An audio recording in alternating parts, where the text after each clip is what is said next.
ஏய் ஆக்காங்கட்ட கூவ நான் தானே அவங்க நெல்லை வேலை பேசுகிறேன். இன்னைக்கு இந்த பதிவு யாருக்குன்னா நம்ம எல்லாருக்கும் தெரிந்த ஒரு புகழ்பெற்ற சாமியார் அகோரி கலையரசன் சாமியானா தான் எல்லாருக்குமே தெரியும். இன்றைக்கி அவரை பார்த்தா வீடியோவில் பேச போகிறோம். வாங்க வீடியோக்குள்ளே போகலாம். ஐயா, இந்த அகோரி கலையரசன் சாமியை பற்றி ஒரு முக்கியமான விஷயம் சொல்லணும் ஐயா. இவ்வளோ நாளாக அகோரி கலையரசனை நான் அகோரியாக போகிறேன், பெரிய சாமியாராக போகிறேன், அதெல்லாம் விட்டுட்டு திருப்பி நான் கலெக்டராக போகிறேன், தாசில்தாராக போகிறேன்னாரு.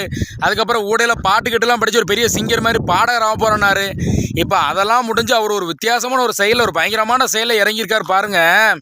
இதை பார்க்கும்போது அவ்வளோ பயங்கரமாக இருக்குது. இந்த விஷயத்தை கேட்கும்போது எனக்கு உடம்பு நடுங்குதுங்க. என்ன தெரியுமா, அவர் இப்போ அவர் உருவத்தையே மாற்ற போகிறாராங்க. அவர் உருவத்தையே மாற்ற போகிறான்ட்டு முதல் ஆரம்பமாக என்ன பண்ணியிருக்காரு, அவர் மூஞ்ச பக்கம் அவருக்கே பிடிக்கலையாம். முதல்ல மூஞ்ச மாற்றணும், கெட்டப்ப மாற்றணுன்ட்டு தலைமுடியில் இருந்து ஹேர் ஸ்டைல், தாடிலாம் இணைஞ்சிருக்காங்க. தாடி இந்த இப்போ நாற்று நடுத மாதிரி இப்போ நடுதாங்கல்ல, தாடி எப்படி முடியாக வச்சு இப்படி குத்துதாங்கல்ல, இப்படி குத்தி தாடியை நட்டுட்டாருங்க. அதுக்கப்புறம் மண்டை முடி ஹேர் ஸ்டைலை மாற்ற போகிறாராம். தாடி மீசைன்னு இப்போ மீசை வளர மாட்டேங்குது தம்பியா பிள்ளைக்கு. அதனால் அவள் இப்போ மீசையை வளர்றதுக்காக என்ன செய்ய, இந்த இதை வச்சு குத்துவாங்கல்ல, மீசை உள்ள குத்துவாங்க நாற்று நட்டு மாதிரி, அப்படி நாற்று நட்டுருக்காவோ.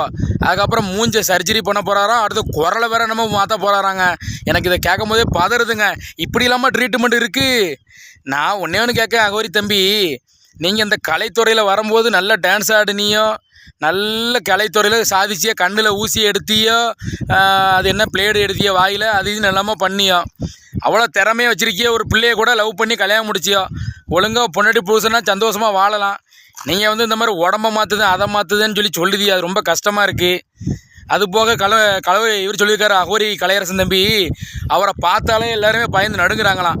அவர் சொந்த ஊர் தேனியா, அந்த ஊரில் யாரும் அவரை உள்ளே விட மாட்டேங்காங்களாம். வீடு கிடைக்க மாட்டேங்காங்க. முதல்ல அவருக்கு வீடு கிடைக்க மாட்டேங்கான்.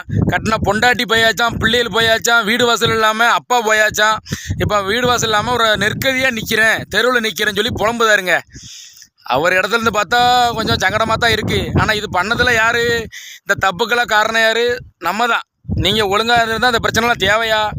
இதில் வேறு மூஞ்ச மாற்ற போகிறேன், குரலை மாற்ற போகிறேன்னு கிடைக்கியா? பார்க்கவே பயமாக இருக்குது நண்பர்களே. இன்னும் என்னென்னத்தெல்லாம் மாற்ற போகிறாரோ தெரியல. எது மாற்றினாலும் நல்லதாக மாற்றுங்க, பார்த்து செய்யுங்க தம்பி கலையரசன் அகோரி அவர்களே.